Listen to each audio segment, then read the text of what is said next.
오늘은 새 사람을 입은 자의 삶 세 번째 시간입니다. 우리는 하나님의 자녀로서 또 거룩한 하나님의 교회로서 이전에 버릴 것은 버리고 새로운 삶을 살아가야 한다고 했는데요. 지난 시간에는 먼저 세 가지를 말씀드렸습니다. 그것은 첫째, 세상이 거짓투성이라 할지라도 우리는 거짓을 버리고 참된 것을 말해야 한다라고 했고요. 둘째는 분을 내어도 죄를 짓지 말고 분을 품지 않음으로 마귀에게 틈을 주지 말아야 한다라고 했습니다. 그리고 세 번째는 불성실한 삶의 태도로 인해서 도둑질하는 삶을 살 것이 아니라 자기 손으로 열심히 수고하고 노력하여 선한 일을 해야 한다라고 했습니다. 그리고 또한 마지막에 또 말씀드린 것이 있죠. 변화의 체인지 중에 이 G를 C로 바꾸면 찬스의 기회가 된다라고 이렇게 말씀을 드렸죠. 지난주에 이어서 오늘도 계속해서 버릴 것은 버리고 새 사람을 입은 자의 삶에 대해서 나누어 보도록 하겠습니다. 오늘 말씀을 따라 우리가 새 사람을 입은 사람으로 변화하여 하나님께서 주시는 놀라운 기회를 받는 저와 여러분 되시기를 주님의 이름으로 축원합니다. 우리 첫 번째 같이 읽겠습니다. 덕을 세우는 선한 말을 하십시오. 29절 말씀 읽겠습니다. 무릇 더러운 말은 너희 입 밖에도 내지 말고 오직 덕을 세우는 데 소용되는 대로 선한 말을 하여 듣는 자들에게 은혜를 끼치게 하라. 아멘. 네, 인간은 말을 많이 하는 존재이죠. 하루에도 참 말을 많이 합니다. 그런데 말을 하면서도 참 내가 말에 실수를 했다라고 생각할 때가 있죠. 사실상 인간은 말에 실수가 많은 그런 존재들입니다. 그러다 보니까 말을 해놓고 나중에 후회하기가 일수라는 것이죠. 하지만 이미 뱉어버린 말은 쏟은 물과 같이 주워 담을 수가 없는 것입니다. 하지만 오늘 본문에 이 더러운 말이라고 하잖아요. 그 말 중에서도, 그런 말 중에서도, 실수하는 말 중에서도 더러운 말이라고 하는 것은 단순히 실수로 한 말을 뜻하는 것이 아닙니다. 습관적으로 더러운 말을 일삼는 것을 이야기하는 것이죠. 그래서 오늘 본문은 무릇 더러운 말은 너희 입 밖에도 내지 말라라고 말씀하고 있는데요. 이 더러운 말이라고 하는 것은 썩은 말, 쓸데없는 말이라는 뜻을 가지고 있습니다.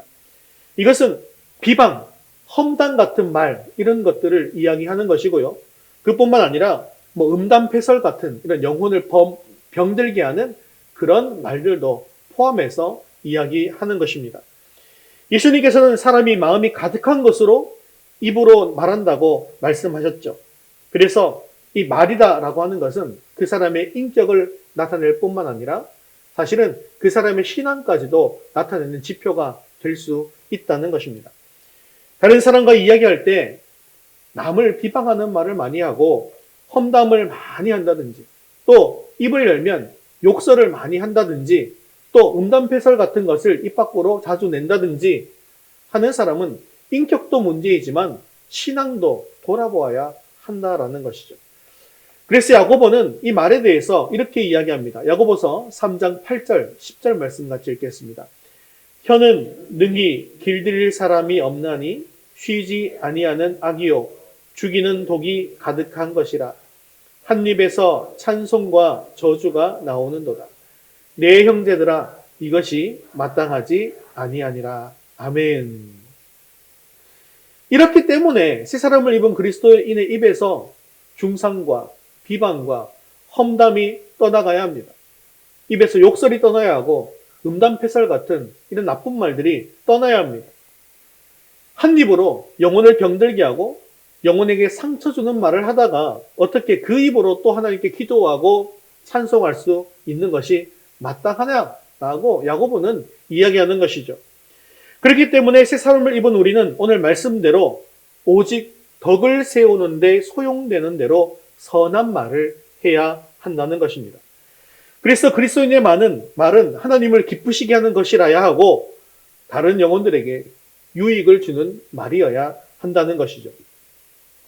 바울은 우리 말이 덕을 세우는 말이어야 한다라고 이야기하고 있는데요. 어떤 말이 덕을 세우는 말일까요? 우리는 진실하고 정직한 말만 하면 아무 문제가 없다고 생각할 경향이 있습니다.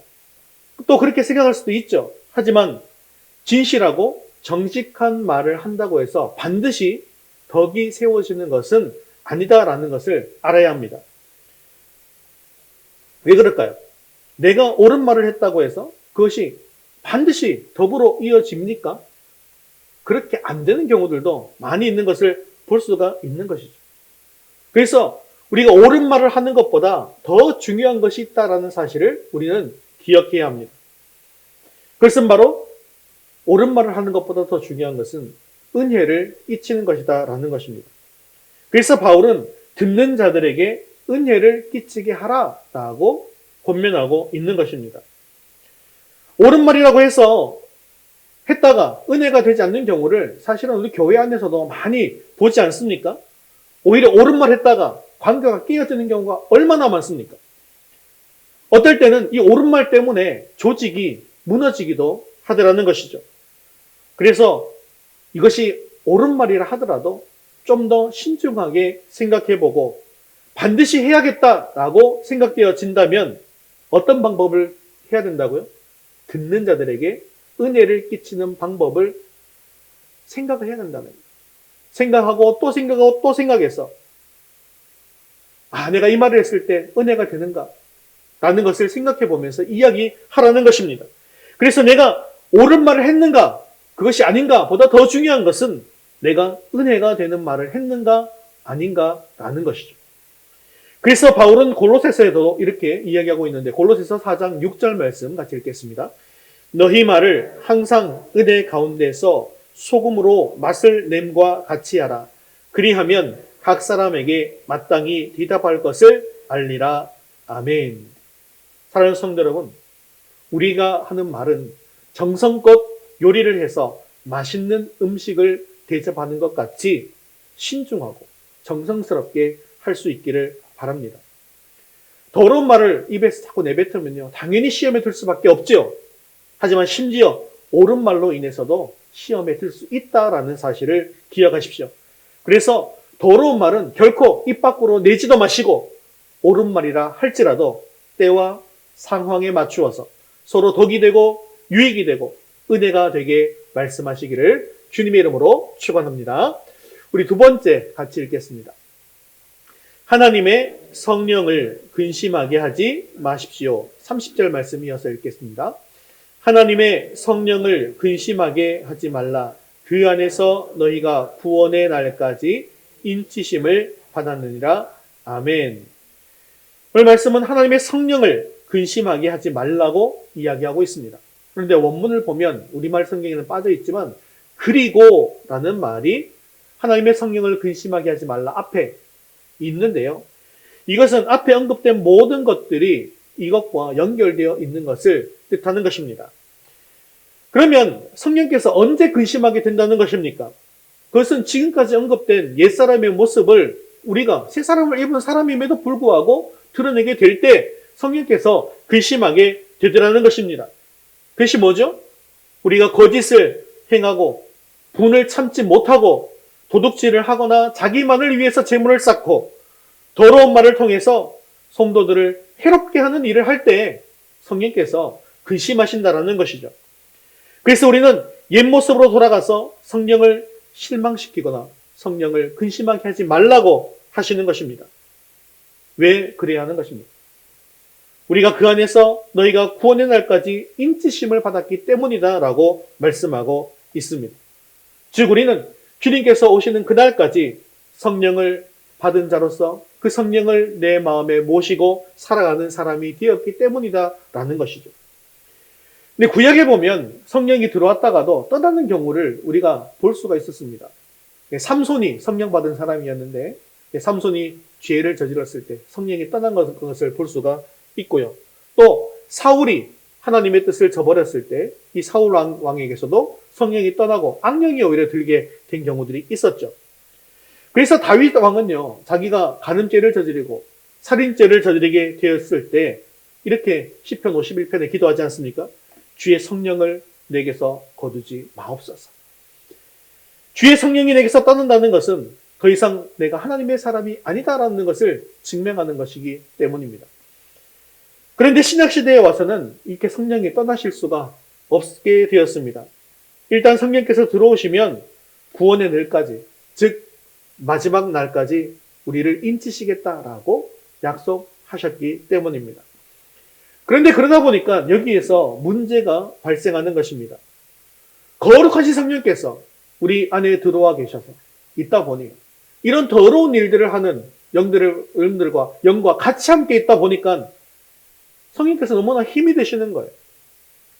이 더러운 영과 함께 있으시기도 싫으시고 또 떠나려고 하니 약속을 하셨기에 떠나실 수도 없고 그러다 보니까 성령께서 뭐 하신다고요? 근심하시더라는 것입니다. 그런데 여러분, 하나님의 근심이라고 하는 것은 굉장히 무서운 것을 아셔야 합니다. 여러분, 노아 시대에 어떤 일이 있었는지 다들 아시죠? 대홍수가 일어나서 모든 인류를 다 쓸어버리시고 동물, 식물까지 다 쓸어버리지 않았습니까? 그런데 그 직전에 하나님께서 어떤 마음을 가지고 계셨을까요? 창세기 6장 6절에서 7절까지 말씀 같이 한번 읽겠습니다. 땅 위에 사람 지으셨음을 한탄하사 마음에 근심하시고 이르시되 내가 창조한 사람을 내가 지면에서 쓸어버리되.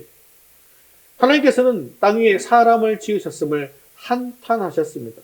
그러면서 마음에 근심하셨죠. 결국 어떻게 되었습니까? 지면에서 그들을 쓸어버리겠다라고 작정하시고 결국 물로써 다 쓸어버리셨습니다. 하나님의 근심이라고 하는 것은 이처럼 무서운 거라는 거죠. 그러면 하나님의 성령을 근심하시지 않기 위해서, 이 무서운 근심을 하지 않기 위해서 우리는 어떻게 해야 하겠습니까? 그 방법이 오늘 말씀 31절, 32절 말씀에 나타나 있습니다. 같이 읽겠습니다. 너희는 모든 악독과 노함과 분냄과 떠드는 것과 비방하는 것을 모든 악의와 함께 버리고 서로 친절하게 하며 불쌍히 여기며 서로 용서하기를 하나님이 그리스도 안에서 너희를 용서하신과 같이 하라. 자, 이게 지금까지 보았던 것의 주제가 되는 아주 중요한 단어가 두 개가 나오죠. 그것이 무엇입니까? 버리고라는 단어와 하라라는 것입니다.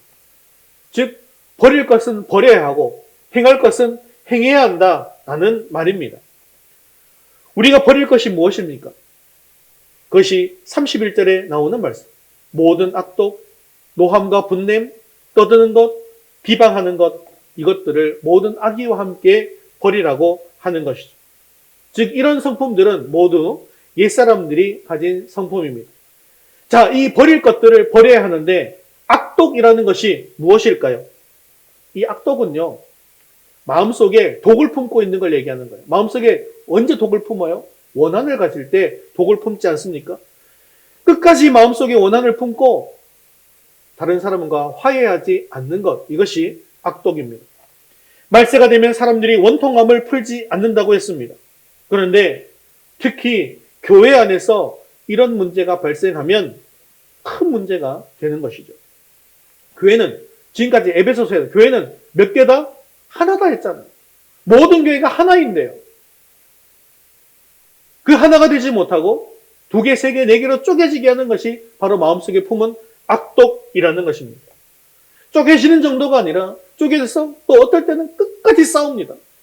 지금도 교회가 두 개로 갈라지고 이런 교회가 얼마나 많이 있습니까? 그렇기 때문에 아무리 원통한 마음이 든다 할지라도 악독을 품지 말고 용서하고 화해할 수 있어야 한다는 것입니다. 두 번째 버려야 되는 것은 노함과 분냄이라고 하는데요. 이것은 사실상 같은 말입니다. 똑같이 노하다라는 것이죠. 그런데 엄밀하게 구분하면 이 노함이라고 하는 것은 순간적으로 급격하게 일어나는 이 감정, 분노의 표현을 이야기하는 것입니다. 그런데 분냄이라는 말은 이 마음속에 미움의 감정이 계속 남아있는 거예요. 그러다 보니까 그 사람을 만나기만 하면 계속해서 화를 내고 분이 일어나는 것, 그것을 이야기하는 것입니다. 지난주에도 말씀드린 것처럼 그날의 분노는 그날에 풀어야 합니다. 계속 분노의 감정을 가지고 있으면 안 된다는 것이죠. 용서할 것은 용서하시고 받아들일 것은 받아들이셔야 합니다. 그럴 때 성령께서 근심하시지 않습니다. 세 번째로는 떠들지 말아야 한다라고 말씀하고 있는데요. 이것은 이 화난 사람이요, 자제하지 못하고 큰 소리로 불평을 늘어놓는 것을 의미합니다. 근데 사람들이 언제 불평과 불만의 목소리를 크게 내는지 아십니까? 자신의 뜻대로 잘 안 될 때, 자신의 주장대로 되어지지 않을 때 큰 소리로 떠들게 되어집니다. 그리고 불평하고 불만의 소리를 내게 되는 것이죠. 하지만 교회라는 것은 내 뜻을 관철시키는 것이 아닙니다. 교회는 누구의 뜻이 이루어져야 하는 것입니까? 하나님의 뜻이 이루어져야 한다는 것이죠. 그렇기 때문에 내 생각과 나의 방식이 하나님의 뜻과 하나님의 방식과는 다를 수 있다는 사실을 우리는 늘 생각하고 기억하셔야 한다는 것입니다. 그래서 늘 하나님의 주권을 인정하고 하나님의 뜻에 맡기고 겸손히 순종하는 삶을 살게 되어질 때에 성령께서는 근심하지 않게 된다는 것이죠. 네 번째는 비방하는 것이다 라고 이야기하고 있습니다. 근데 사실 이 첫 번째부터 네 번째까지 이어오는 상황을 살펴보면 이 모든 것이 연결되어 있는 것이다 라는 것을 알 수가 있습니다. 그리고 이것도 정도가 계속해서 커지는 것을 볼 수가 있습니다. 처음에는 원통함만을 가지고 있다가 그리고 점점 내 마음속에서 분노의 감정이 일어나요. 분노가 크게 일어나니까 어떻게 돼요? 큰 소리로 떠들게 됩니다. 근데 큰 소리로 떠드는 정도가 아니라 오히려 상대방을 비방하는 자리까지도 나아가게 되더라는 것이죠. 이런 비방이 뭡니까? 상대방을 노골적으로 모욕하고 또 거짓말을 함으로써 인격을 손상시키는 행동이 바로 비방입니다.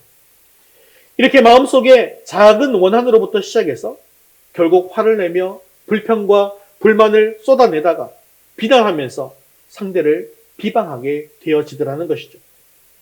사실 이런 일들은 우리가 매일매일 정치 뉴스를 통해서 좀 보고 있는 현실이기도 합니다. 하지만 이런 일이 세상에서 일어나는 일이라고 해서 교회에서도 일어나서 되는 일이겠습니까? 상대방이 원한을 품고 사사건건 불평 불만하고 비방하고 또 방해하면서 교회가 하나 되지 못한다면 결국 성령이 근심하게 된다는 것입니다. 그리고 결국 하나님의 뜻을 이루지 못하는 교회가 된다는 것이죠. 그래서 바울은 모든 악의와 함께 이 모든 것들을 버려라 라고 말씀하고 있습니다. 그렇습니다. 만약 우리에게 이런 것들이 있다고 한다면 이 모든 것을 버릴 수 있게 되어지기를 주님의 이름으로 축원합니다.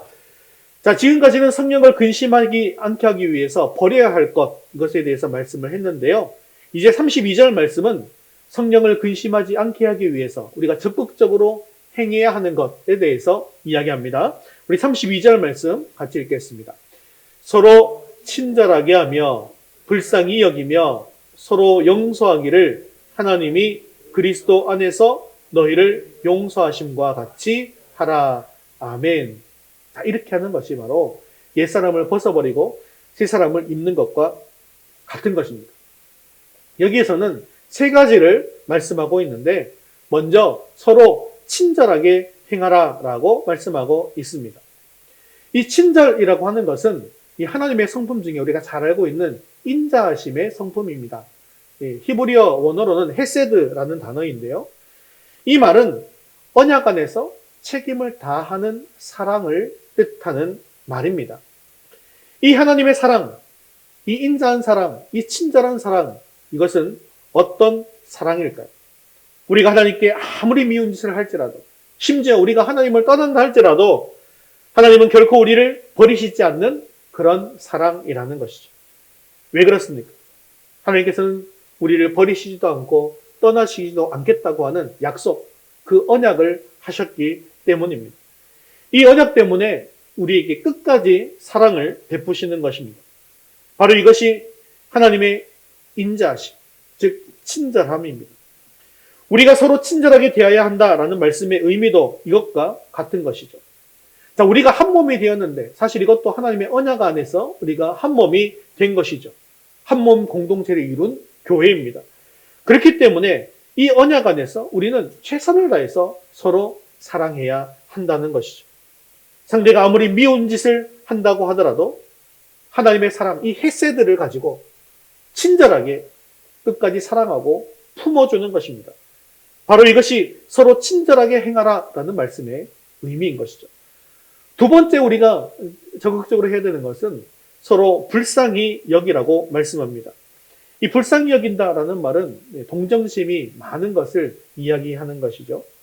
위기에 처한 사람을 불쌍하게 여기고, 병든 사람을 측은하게 여기고, 시험에 든 사람을 안타깝게 여기는 그런 마음을 가지는 것.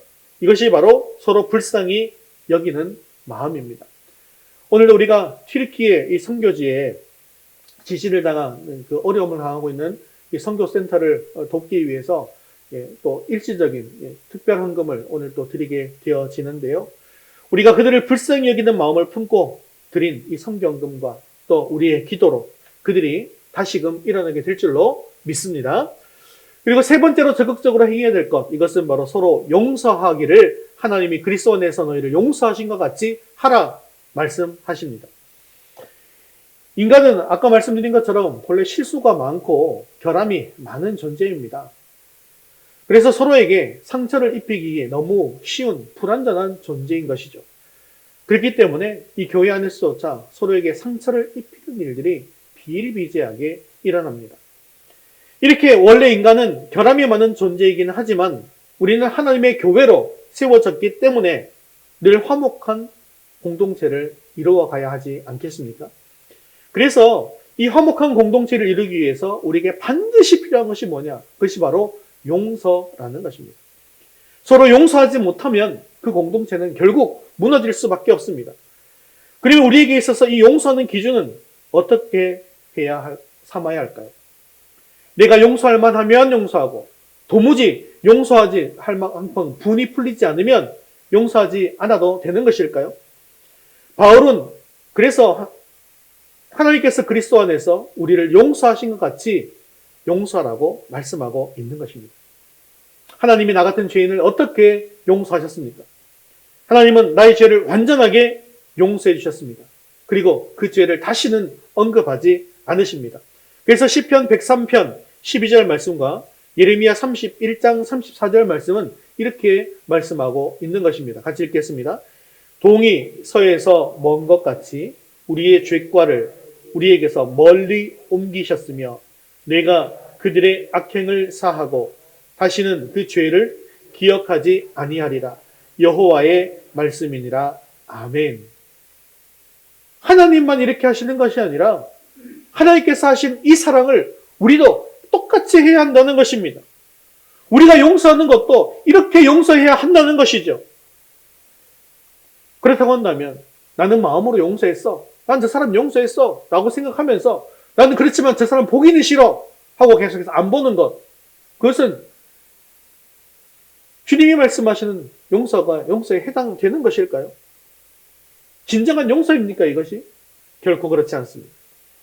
만약 우리 하나님께서 마음으로만 용서하시고 다시는 너는 보지 않겠다. 이렇게 말씀하시면 그것이 얼마나 끔찍한 일입니까? 그래서 우리가 서로 용서해야 한다는 말은 다른 사람의 잘못에 대해서 그것도 용서할 뿐만 아니라 서로를 사랑으로 품어주는 것까지를 의미하는 것입니다. 용서하고 품어주는 것, 관용하고 품어주는 것, 그것까지 의미한다는 것이죠. 그리고 그들의 잘못을 절대로 기억하지도 않을 뿐만 아니라 다시는 거론하지도 않는 것입니다. 그것이 바로 하나님이 우리를 사랑하신 것처럼 서로 사랑하는 것입니다. 사랑하는 성도 여러분, 우리가 더욱더 적극적으로 서로를 친절하게 대하고 불쌍히 여기고 사랑으로 용서한다면 공동체는 더욱더 아름답게 세워질 것입니다.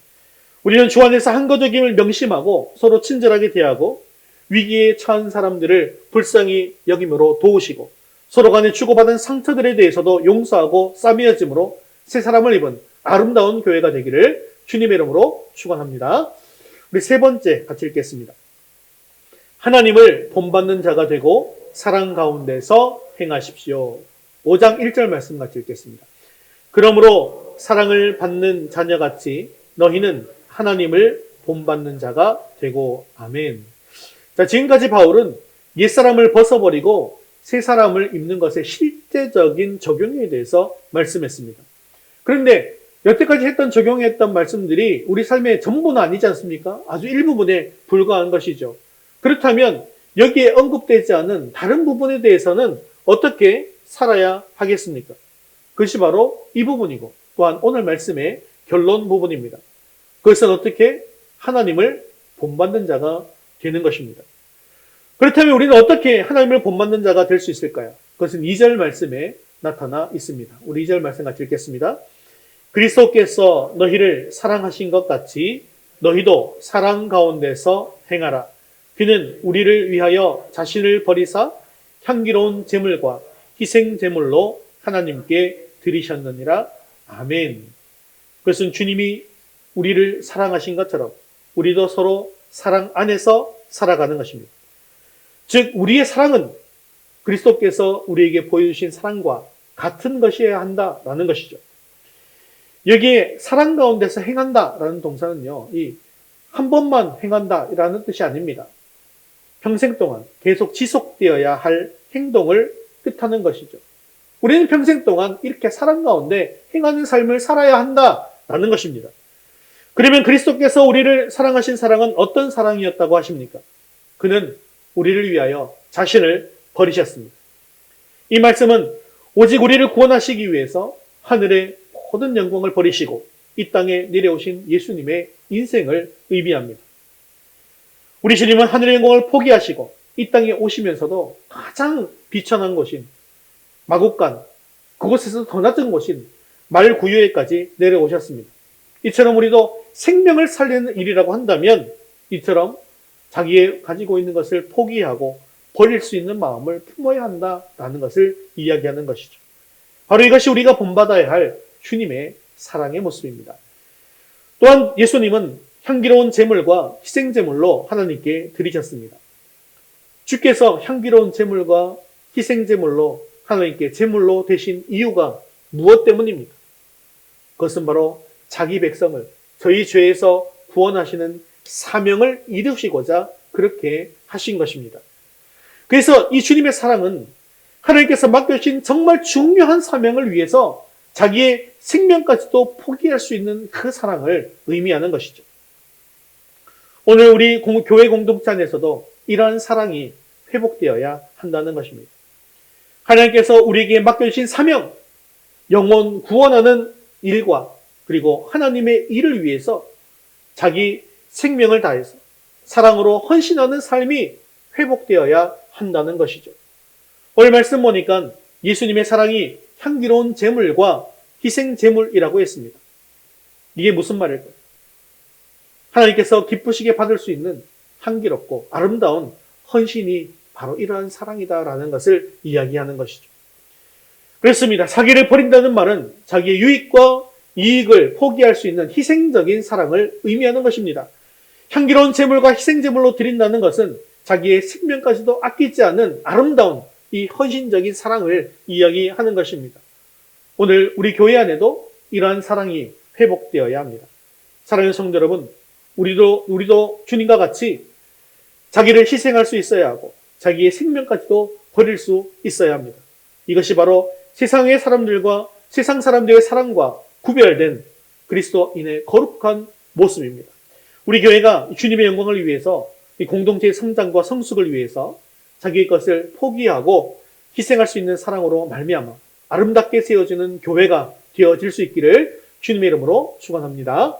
말씀을 맺겠습니다. 우리는 옛사람을 벗어버리고 새사람을 입어야 합니다. 그러면 옛사람의 모습을 벗어버리고 새사람의 모습을 입는다라는 것이 무엇일까요? 옛사람의 특징들을 살펴보면 공동체 질서를 파괴하고 공동체의 하나됨을 깨뜨리는 행위들입니다. 그리고 새사람의 특징은 반대로 공동체를 세우고 하나됨을 이루는 행위들이라는 것을 알 수가 있지요. 그래서 이를 위해서 우리는 거짓을 버리고 참된 것을 말해야 합니다. 분을 품지 마시고 오랫동안 간직하지 말아야 합니다. 도둑질하지 않고 선한 일을 해야 하며 더러운 말을 하지 않고 덕을 세우는 은혜로운 말을 해야 합니다. 그리고 성령을 근심하게 만드는 네 가지인 악독, 노함, 분냄, 떠드는 것, 비방하는 것을 모든 악의와 함께 버려야 하며 서로 친절하게 하고 불쌍히 여기고 서로 용서하기를 하나님이 그리스도 안에서 너희를 용서함 같이 해야 합니다. 이 모든 것이 공동체를 세우기 위해서 우리가 벗어버리고 입어야 할 그런 덕목들이라는 것이죠. 사랑하는 성도 여러분, 우리 위더스 교회가 이제는 옛 모습을 다 벗어버리고 새 사람을 입어서 모든 성도들이 사랑 안에서 하나가 되는 그런 거룩한 아름다운 교회 공동체가 될 수 있게 되어지기를 주님의 이름으로 축원합니다.